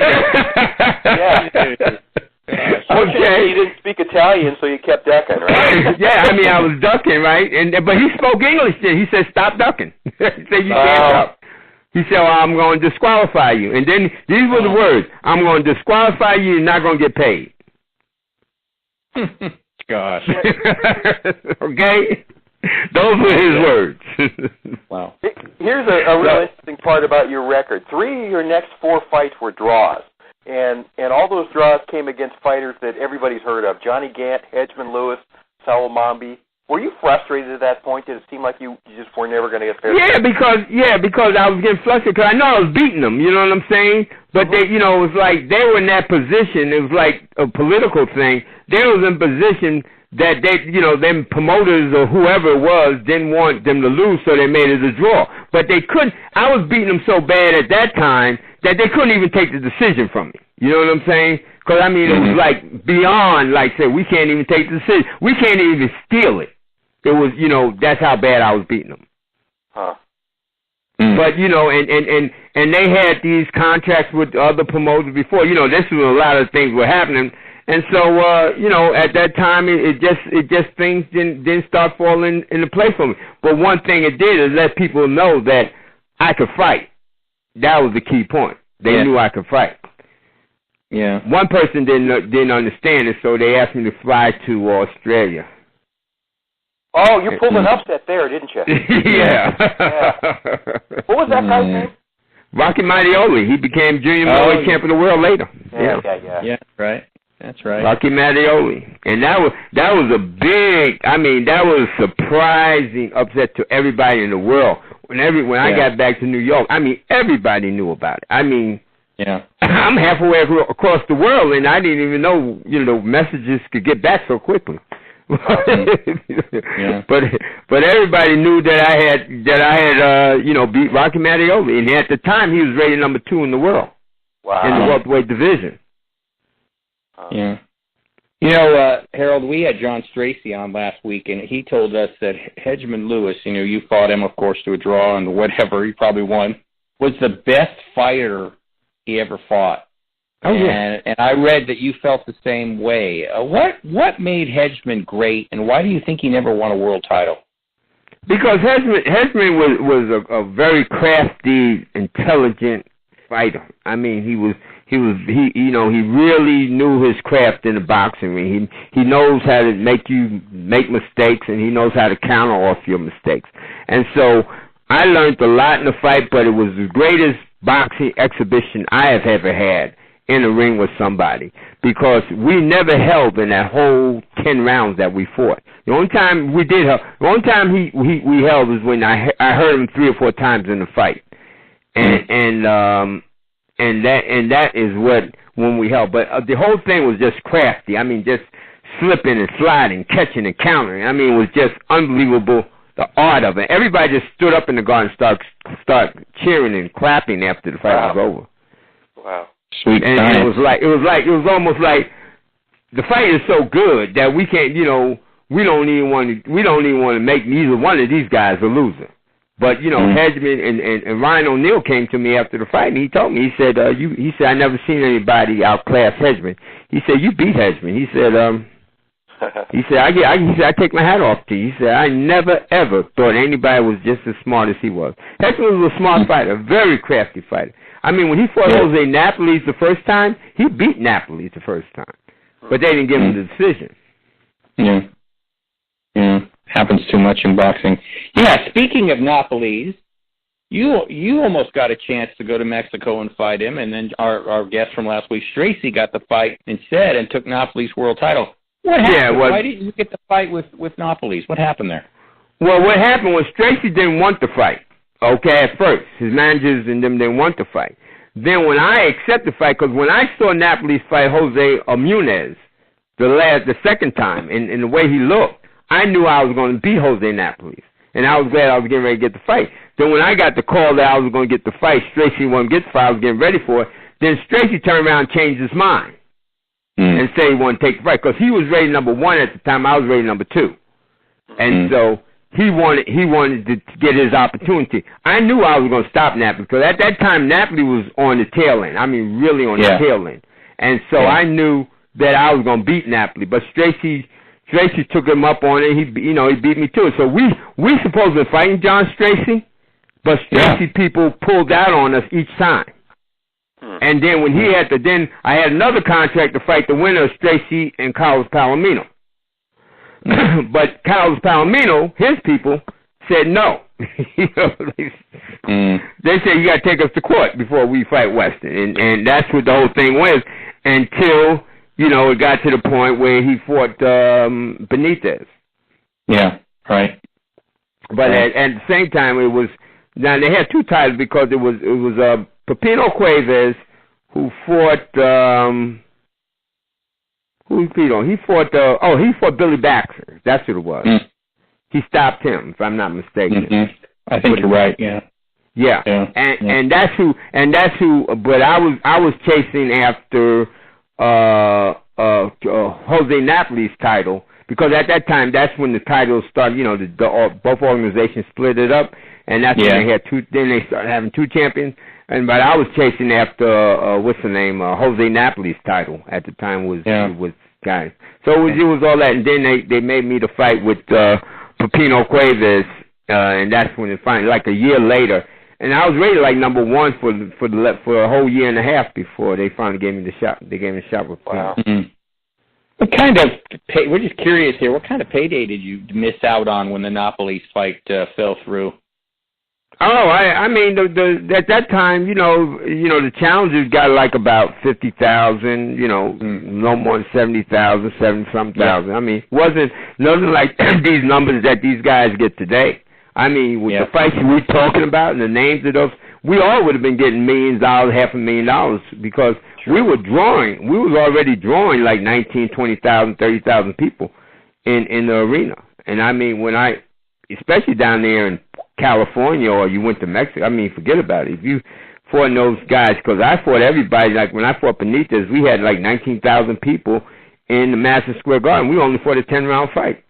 And when I went to Puerto Rico, we had like 30-some thousand people when we fought.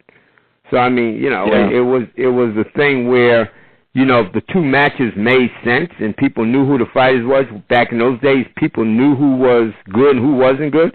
And they would draw, they would come out, and that was the whole thing about it. So everybody knew I came to fight. Everybody knew that whoever fights me, they definitely are in the fight, and so the crowd comes out. And let me just say, I had a little confidence in myself, so I made noise when I came to certain states, and they came out, and I had no problem fighting guys in their hometown either. That was the good part about it.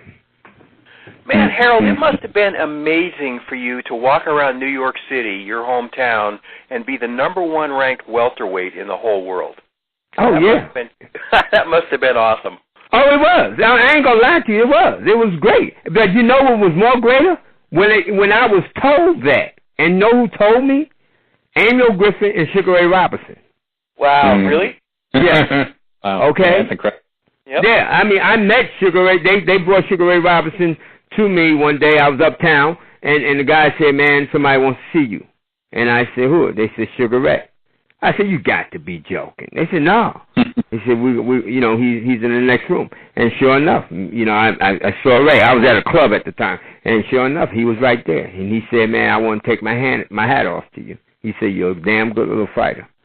And, hearing that from, two guys like Emil Griffin and Sugar Ray, I was made. It was like, hey, nobody can say nothing. I know. I'm just going to learn this real well.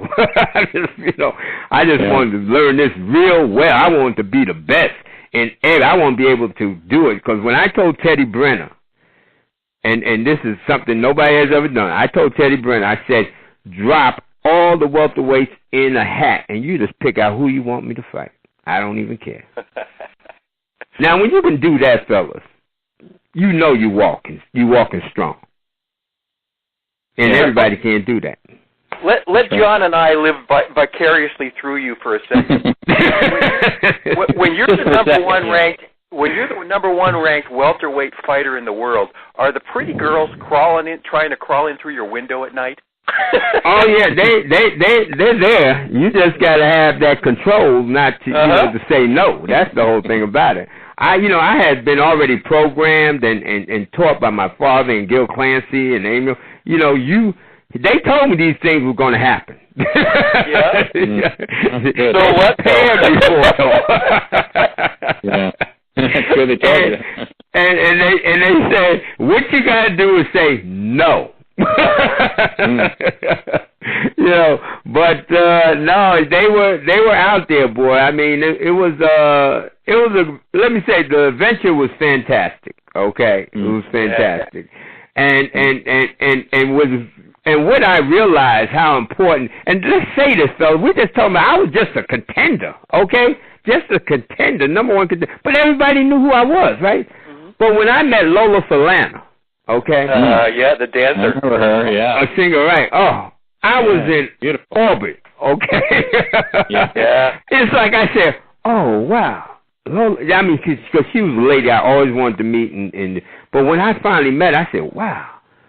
I'm really I'm at the top. I mean, this is Lola Falana. You know, and me and the guy that put me with her, and he said, Harold, do you have anything? I couldn't even speak. He said, Harold, you talk about. He said, you got so much to talk on TV. You trash people. He said, you ain't got nothing to say. I said, hello, Miss Falana. My tongue just went dead. Mm-hmm. I could not have had the discipline, you know. I would have looked around at guys like Carlos Monzon and Art Aragon, and I would have thought, those guys are doing it. Why not me? Yeah. But you know, the whole thing about it is that you got to do it. You got to step up to the plate, and that plate at that time. Just think about it. Everybody in the top 10, let's say the top 20, to fight. Yeah. Mm-hmm. Oh, now, when you put your name in the ring and say, okay, I'm ready for an interview, they believe me, they're gonna take your challenge. Yeah. You know, that's not like I don't want no. And whoever they'll be fighting over one to take you until you start proving yourself. That's when they step back. But until that point, you're gonna get a whole lot of people just gang right up on you to see what you really are and what you're made of. And can you take this? And believe me, fellas, I mean, it wasn't a walk in the park. It was, I had to dig down deep, and believe me, them fights after that, you'd be quite sore after the fight. Quite sore. Like, let's say, for a whole 5 days. Yeah, sure. The year after you fought, let's see, it was 1977. You fought one of the greatest fighters of that whole era, Wilfredo Benitez. And he was 28-0 when you fought him the first time. Right. And once again, that fight was a draw. Right. Were you feeling like a real hard luck fighter by then? No, I mean, I felt disappointed about things, why they wouldn't give me the decision, okay? But the fact is, my father and Gil always say, hey, you are the best. Just don't give up. Don't quit. And that always stayed with me even till today's time. Don't quit on anything I do. And so basically, I just took it as, they know I won. And one thing about fighters, when we see each other, we know who won the fight. And Benitez told me, he said, man, you won today. Okay? I mean, so I don't need them judges to tell me. I know that the guys that I fought, they give me respect, and they say, you won. We're not going to lie to each other because we know what the deal is. And when somebody's better than you, they just better than you. Ain't nothing you can do about it. It's like running. It's like you run in a sprint with somebody and he's a 100-yard dash champion and he beats you every time and you say he's lucky. No, he ain't lucky. He's just better than you. And you know it. So you can't get away from it. So, I mean, Benitez always gave me respect. And everybody else, even Hedgeman. I mean, when it got to a point when they say, okay, he can really fight. But I had to prove myself. That's how come you see all those guys' name on my record. Because I had to prove that I could really fight. This is the Ringside Boxing Show from Monterey, California. I'm Dennis Taylor with John J. Raspanti. We are talking to two-time world title challenger Harold Weston Jr. from New York City. Benitez was another guy you sparred with before you fought him, right? Yeah. He was. I feel like I used to box him. Yeah, he was like about 13 years old, 14 years old at the time. And I used to just play. I used to just play with him in the gym when he was. Yeah, it was crazy. and he had another brother that I used to spar with named Frankie. Frankie Benitez that I used to work with. And I used to work with both of them. And I used to just play with him in the gym and everything. And then when Benitez became champion of the world at 17, it was a shock to me. But the fact is because who he beat, and that's how come I'm saying Benitez is a great fighter. The person he beat was champion for like about 5 or 6 years. He beat Palomino for the title. No, but he beat somebody else for the junior middleweight junior welterweight title. Yeah. He was a great champion too, and Benitez beat him, and that was a big surprise. That was a really big surprise. Yeah. Yeah. You know, I remember when you fought well, I remember all this, of course. When you fought Pepino Cuevas, he had the reputation as the hardest puncher in the welterweight division, and you fought him on his home turf at the legendary Olympic Auditorium in L.A. in 1979. Yeah. That was the fight that ended after 9 rounds because you thought you had a broken jaw. It turned out, I guess, that your jaw wasn't broken. Why do you think that was? Well, I don't know what. I think it was just the faith of God. But, you know, my jaw was so swollen. It was like hanging down, you know, like just hanging down on one side, and they thought it was broken. I really don't know why, because I mean, at that time, I had Pepino Cuevas in the midst of what I was getting ready to do. Because what it was is that I know that he gets tired going into the late round, and when he gets tired, he starts fading. He starts giving up on himself. And now my whole thing was to keep that pressure on him and stop him within the 13th to 14th round. And so, but you know, when the jaw didn't hold up, Gil had to stop the fight because it was like really, it was like a bag of my skin was just holding down on one side. If you ever see the film. Jeez. Yeah, I remember that. Sure. Was he the biggest puncher that you ever fought? No. I mean, there was a guy named Fosco Rodriguez who was a great puncher. I mean, he could punch. Yep. And then you got Tommy Hearns. I mean, Hearns. Yep. Yeah, I mean, when I'm talking about, I mean, he's there, but I mean, he's not the best puncher I punch. And I mean, I've been in the ring with some real great. I mean, I've been in the ring with Eugene Cyclone Hart. Okay, if you ever heard from him, he came out of Philadelphia. Boy, I boxed him in the gym. I mean, he threw punches like thunder. So I mean, I mean, Pepino can punch, but you know, he wasn't in. You know, when you're used to certain guys that used to, you know, can punch harder, his punching he can punch, but he doesn't punch as like what I have been used to. It was like something new. I'd have been shocked, but it was nothing. It was nothing that I have never experienced before.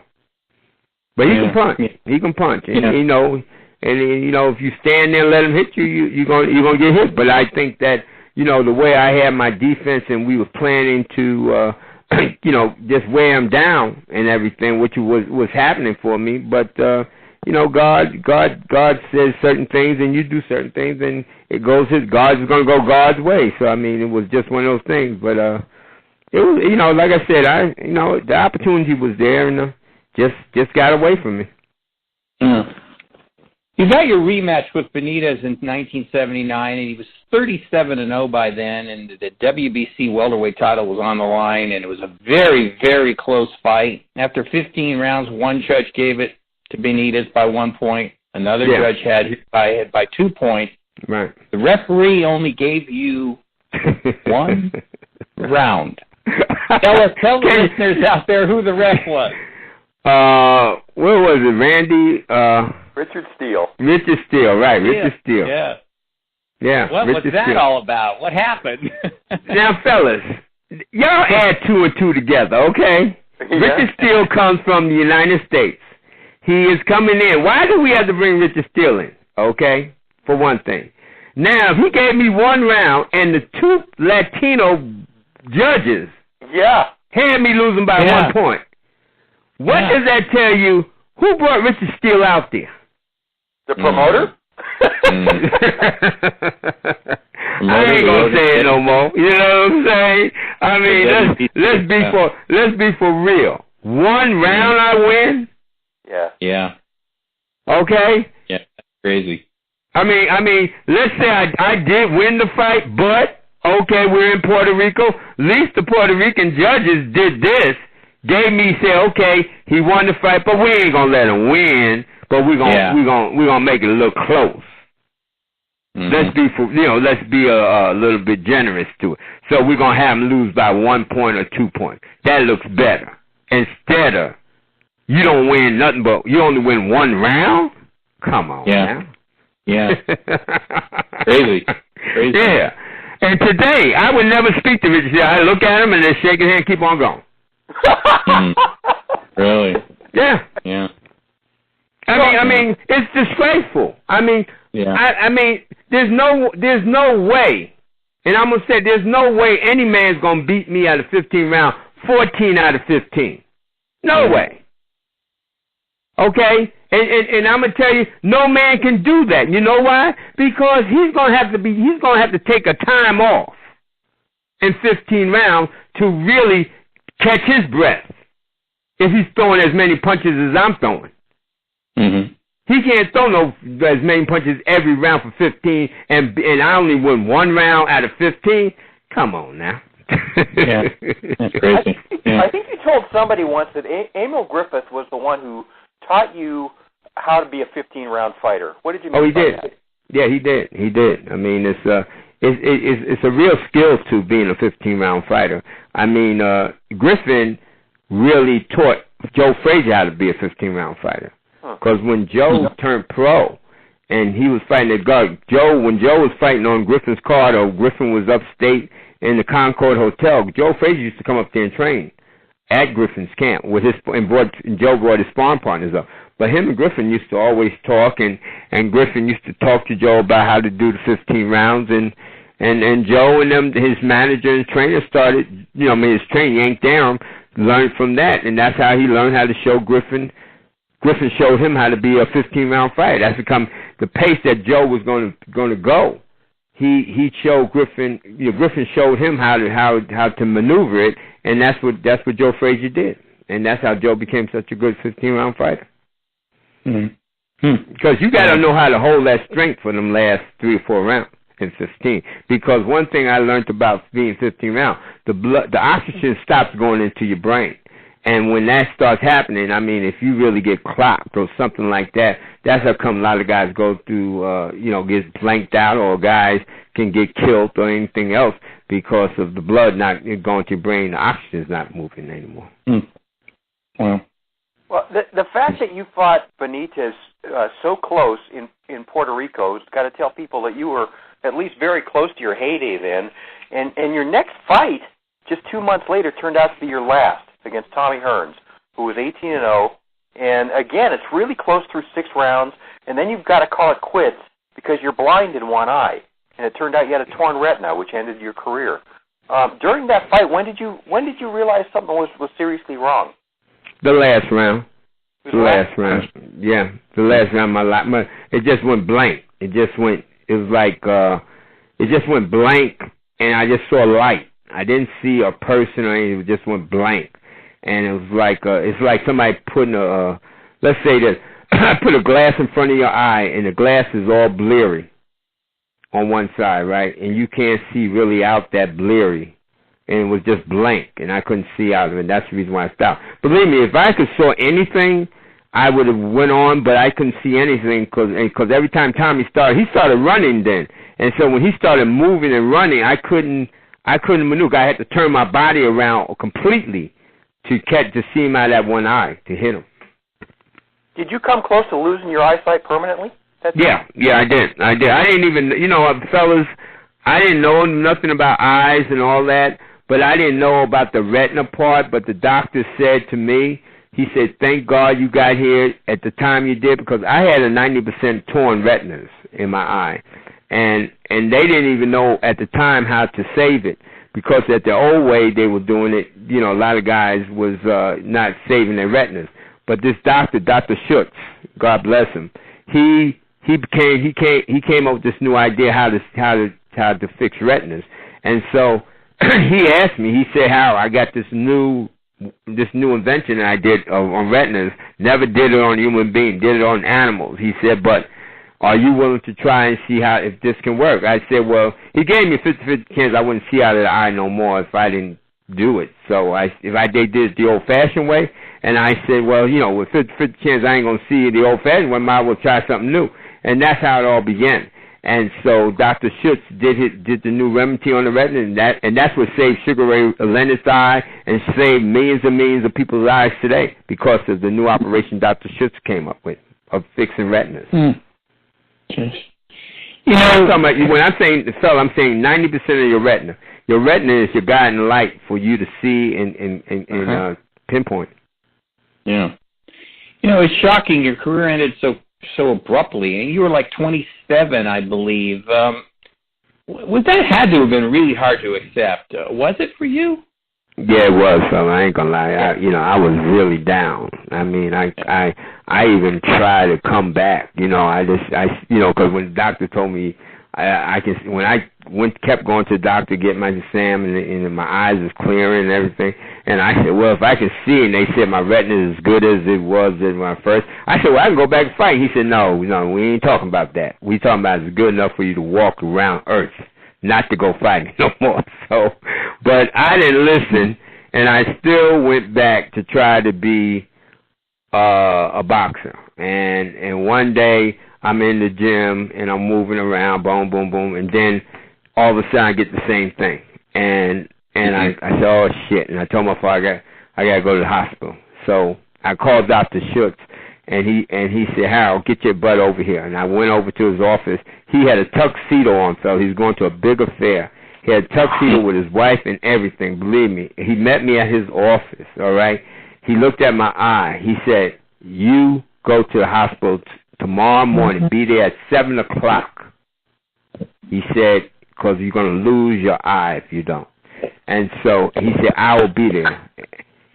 Let me tell you, Dr. Schutz, he came in. That morning I got up, was at the hospital. He was there on time, everything. They did another operation on me, saved my eye and everything.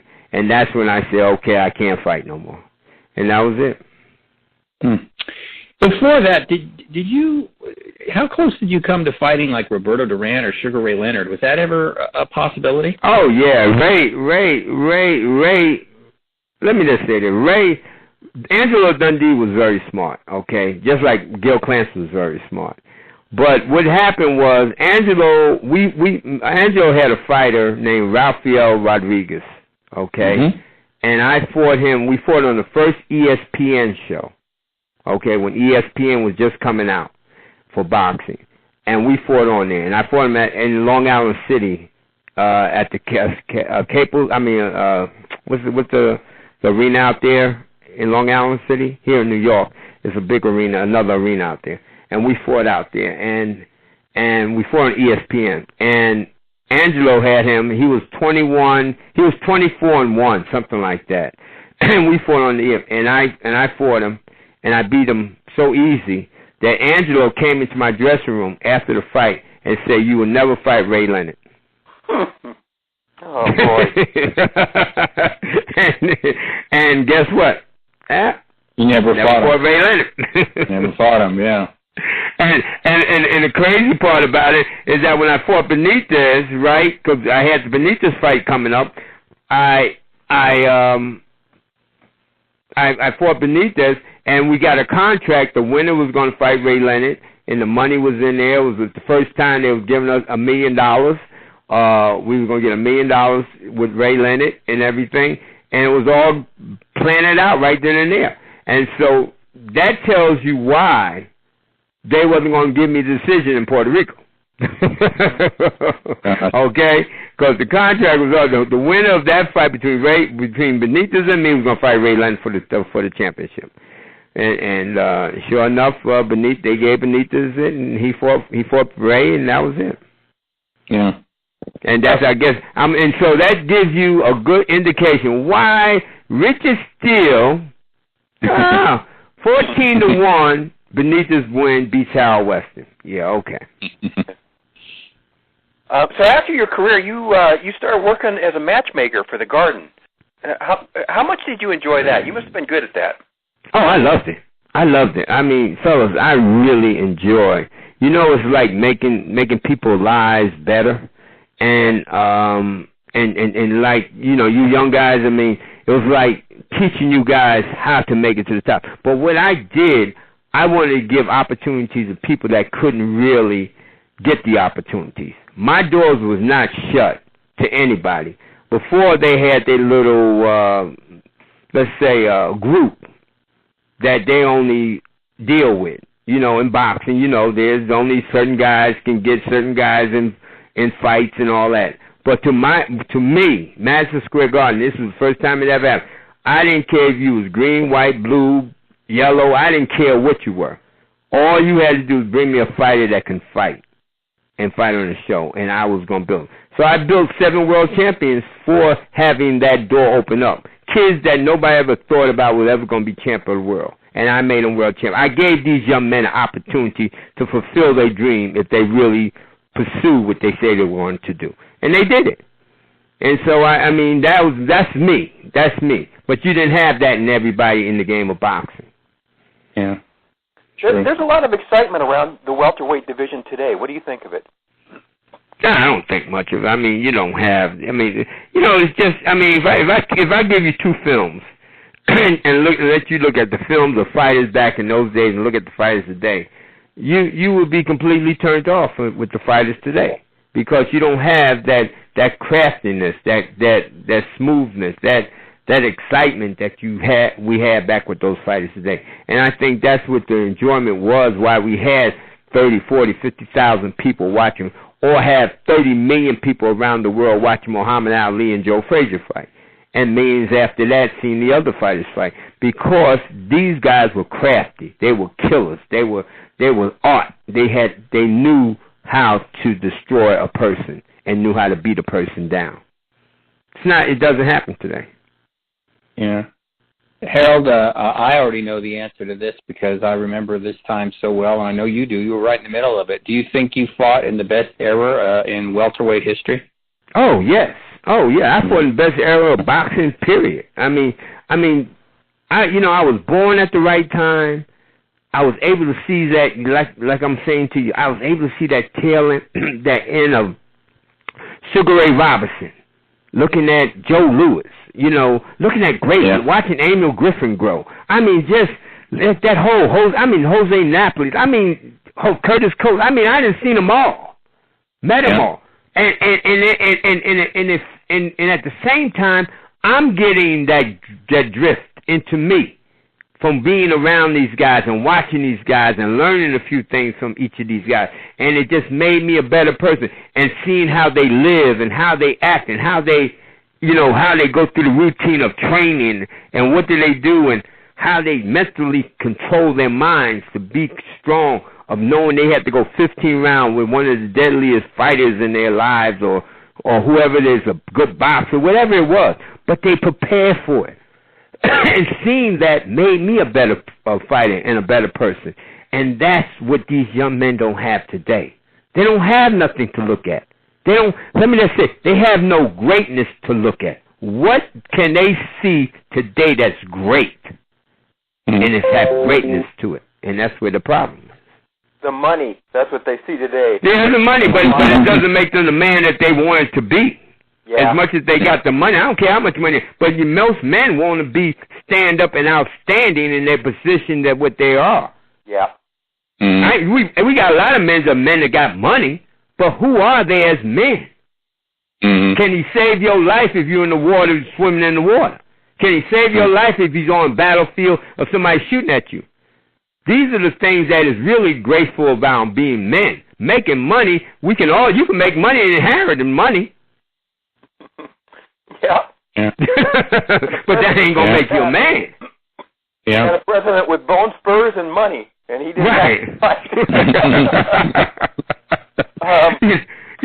So it's a whole different category that we're dealing with, because that is the key point about this country and about the world itself. It's about what man is a man and how a man can maintain it. Money doesn't make a man. The man in himself has got to make a man. Yeah. Yeah. Are you basically a retired guy now? Or are you still working for a living to keep a roof over your head? I mean, yeah, I work. I got a few things that I'm doing right now, but I'm just not. I'm not out there like I want to be, because I'm very particular. Like my father, you got to get people with you that really wants it as well as you want to show them, and. I'm just. Let me just say this, fella. I done been through so much health situation in my lifetime with attached retinas and catching the asthma later on in my life, and just going through this process of knowing how to live. You know what I'm saying? And knowing that life is more important now than it ever has been, and just learning to teach other people how to just live life and be happy, and that's basically where I'm at today. I mean, I'm just I'm very content about this being me, but really love to talk to young men and people to give them ideas of what direction they need to go through and helping them guide into that direction. Because I can say to you, if I didn't have the teachers that the teachers I had in my life, I would never have made it. Yeah. Well, that's a good place to leave it. Harold Weston never won a world title, but man, he came darn close, and he competed on an even level with some of the very best welterweights of all time. Harold, man, it's always a great pleasure to catch up with you, and it's been too long, even though it's only been a couple of years. Thanks for making some time for us today on the Ringside Boxing Show. Yeah. Thank you, Harold. And thank you, fellas. And anytime with you guys on Ringside Boxing, and hope you guys keep it up for another 25 more years. Okay. Hopefully. For love, we probably will. Okay. Take care. You guys Harold. take care of yourself. All right. Okay. All right. Harold Weston Jr. on the Ringside Boxing Show. Hey, do you like this show? Do us a solid and tell your boxing friends about us. Post the Ringside Boxing Show on your social media sites and help us grow. Also, if you haven't yet discovered the #1 boxing website in the whole world for daily boxing news, you got something to add to your bucket list. We update ringsideboxingshow.com 365 days a year with the biggest headlines and hottest stories every single day. And if you're a hardcore fan of the sweet science, this should be your first stop every morning and might be the only boxing site that you need to visit all day long. Check it out right now and be amazed. ringsideboxingshow.com. Thanks as always to our expert analysts, Travis Hartman, Rizwaan Zahid, my partner here, John J. Raspanti, our outstanding British correspondent, Paul McLaughlin, and of course another huge thanks to today's featured guest, the mayor of New York City, Harold Weston Jr. And of course we appreciate you, Ringside Nation, for being a part of our worldwide audience again today. Keep your chin tucked, and we'll talk to you again next week on the Ringside Boxing Show. Well, it's a great day for me to whoop somebody's ass. It's a bad day, so you better get off of my back, 'cause you might get cold cocked if you cross my path. It's a great day